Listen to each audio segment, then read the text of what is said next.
Programme میں ایک مرتبہ پھر آپ کو خوش آمدید کہتا ہوں۔ ناظرین کرام، آج کے دور کو اگر سامنے رکھیں ہم، یہ ٹارگٹ کلنگ، خودکش حملے، ناگہانی اموات، سڑک پر چلتے چلتے کسی کو گولی مار دی جاتی ہے، کہیں امن نہیں ہے، سکون نہیں ہے، چین نہیں ہے۔ بڑھاپا آج کل ہوتا کس کو نصیب ہے؟ بڑا عجیب سا جملہ کہہ رہا ہوں، بڑھاپا آج کل ہوتا کس کو نصیب ہے؟ آج دنیا کے اندر بین الاقوامی طور پر جو شرح اموات ہے اس پہ تو نوجوانوں کی اموات زیادہ ہے۔ یہ سڑکوں گلیوں میں جو لوگ مارے جا رہے ہیں ان کی عمریں دیکھیے، 23 سال، 24 سال، 30 سال، 35 سال، اور جو خودکش حملے کر رہے ہیں وہ 16 سال، 18 سال، 20 سال۔ حدیث پاک میں آتا ہے کہ روزانہ حضرت اسرائیل علیہ السلام جو قبض روح پر مامور ہیں ہر گھر پر دستک دیتے ہیں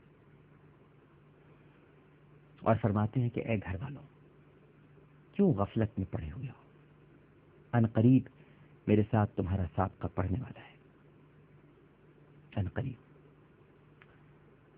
توبہ توبہ، اے اللہ توبہ۔ قبض روح کی اتنی تکلیف ہوتی ہے کہ سرکار دو عالم صلی اللہ علیہ وآلہ وسلم نے ارشاد فرمایا، اگر مرنے والے کو، یہ سرکار کا ارشاد ہے ناظرین کرام، کہ اگر مرنے والے کو فرشتے دبوچ کر نہ رکھیں تو وہ کسی کے قابو میں نہ آئے گا اور جنگلوں کو نکل جائے گا، بھاگا بھاگا کرے گا۔ قبض روح کی اس قدر تکلیف ہوتی ہے۔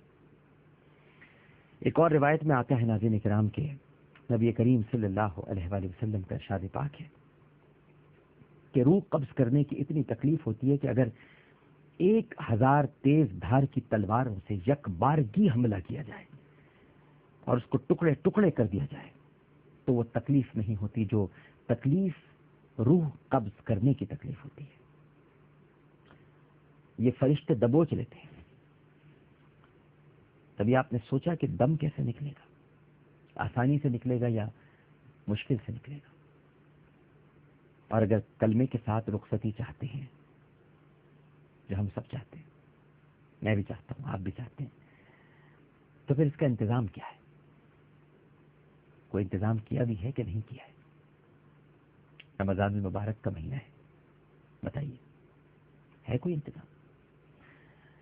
قبر کے اندر کیا حالات اور کیا معاملات پیش آئیں گے، کیا واقعات پیش آئیں گے؟ قبر میں کس طرح بھیجا جائے گا؟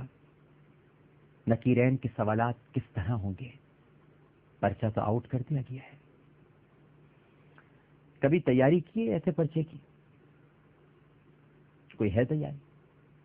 جو سوالات آپ تک پہنچ گئے ہیں ان کے جوابات کی ہم سب نے مل کر کیا تیاری کی ہے؟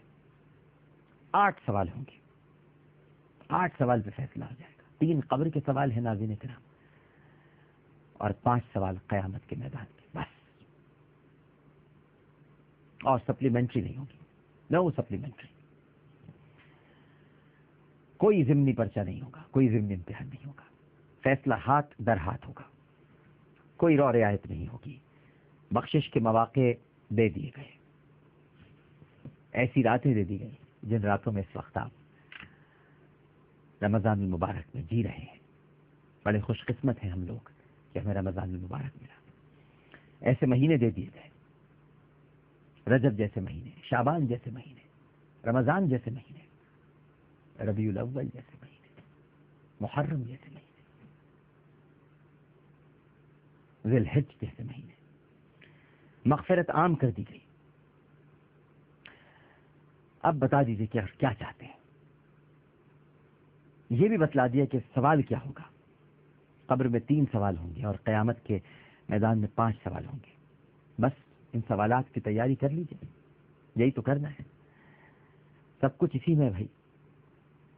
یہ اللہ تعالیٰ کا احسان ہے کہ اس نے ہمیں رمضان المبارک کی اتنی خوبصورت راتیں عنایت فرما دی ہیں۔ ان راتوں میں نبی کریم صلی اللہ علیہ وآلہ وسلم رات رات بھر عبادت کیا کرتے تھے۔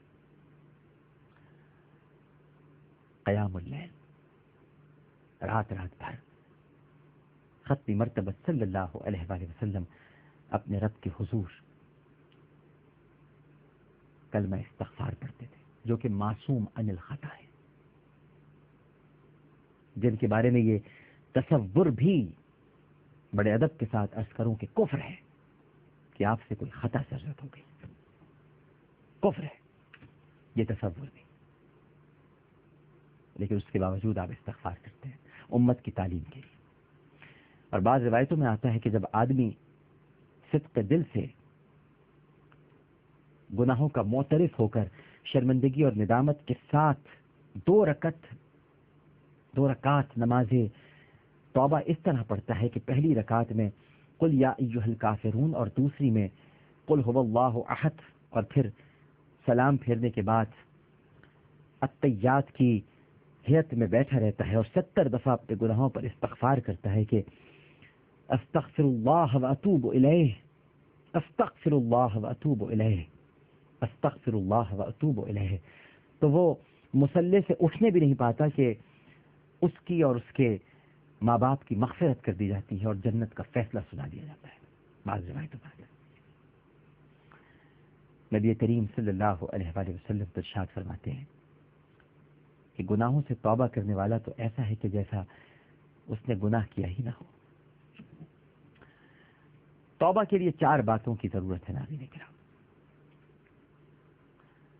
جو ہم نے گناہ کیے ہیں، چھوٹے بڑے، ظاہری باطنی، دانستہ غیر دانستہ، ان پر پشیمان اور شرمندہ ہونا چاہیے۔ ہم مجرم ہیں، ہم قصوروار ہیں، اللہ تعالیٰ نے مہربانی فرمائی ہوئی ہے، ستاری فرمائی ہوئی ہے، ستار العیوب ہے، عیوب پر پردے ڈالتا ہے، ہمارے گناہوں کو چھپایا ہوا ہے۔ اگر ہمارے عیب اور گناہ کھل جائیں، سوچئے تھوڑی دیر کے لیے، اور ہمارے یہ سارے سطر ظاہر ہو جائیں، تو کیا ہم پر کوئی تھوکنے کے لیے بھی تیار ہوگا؟ سچ کہہ رہا ہوں، ہم پر کوئی تھوکنے کے لیے بھی تیار نہیں ہوگا۔ تو پہلی بات یہ کہ گناہ پر شرمندہ ہونا، نادم ہونا دلی دل میں، اور دوسری بات یہ ہے کہ جن گناہوں کو ہم کر رہے تھے اب ان گناہوں کو چھوڑ دیا جائے، توبہ اسی کو کہتے ہیں۔ اور تیسری بات یہ کہ پختہ ارادہ کر لے کہ جو گناہ میں نے کیے تھے اب ان کے قریب نہیں جاؤں گا، اور اللہ تعالیٰ سے مدد مانگ لے اس بارے میں۔ اور چوتھی بات یہ ہے ناظرین کرام کہ کسی کا مالی حق ہو یا جانی حق ہو تو وہ ادا کر دے یا معاف کر دے یا کرا لے۔ جب آدمی کیے پر پچھتاتا ہے اور کیے ہوئے کو چھوڑ دیتا ہے اور آئندہ بچنے کا پختہ ارادہ کر لیتا ہے تو اللہ سبحانہ و تعالی اس کو ایسا معاف کرتا ہے کہ جیسے وہ ابھی ابھی اپنی ماں کے پیٹ سے پیدا ہوا ہے۔ اتنا پاک و صاف کر دیتا ہے میرا پروردگار۔ یہ اللہ تعالیٰ کا احسان ہے ناظرین۔ یہ مقدس راتیں، یہ برکت والی راتیں، یہ برکت والے دن اللہ تعالیٰ نے ہمیں نصیب فرما دیے، اور مغفرت اور نجات اسی مہینے میں پوشیدہ ہے۔ اس کے ہر عشرے میں کوئی نہ کوئی تحفہ ہے، تحفے کو حاصل کر لیجیے۔ اللہ تعالیٰ نے یہ مبارک مہینہ بلا استحقاق حضور اکرم صلی اللہ علیہ وآلہ وسلم کے وسیلے سے ہمیں عطا فرمایا ہے۔ اللہ تعالیٰ ہم سب کو توبہ کرنے کی توفیق عطا فرمائے۔ پروگرام پیش کرتے ہوئے مجھ سے کوئی غلطی، کوئی سہج تو اپنے رب کے حضور معافی کا خواستگار ہوں، اور اگر میری کوئی بات آپ کو ناگوار گزری ہو تو آپ سے بھی بہت معافی مانگتا ہوں اور معافی چاہتا ہوں۔ عامر لیاقت حسین کو اجازت دیجیے، انشاءاللہ زندگی رہی تو کل آپ سے پھر اسی وقت اسی جگہ یعنی اسی چینل پر ملاقات ہوگی۔ اللہ حافظ۔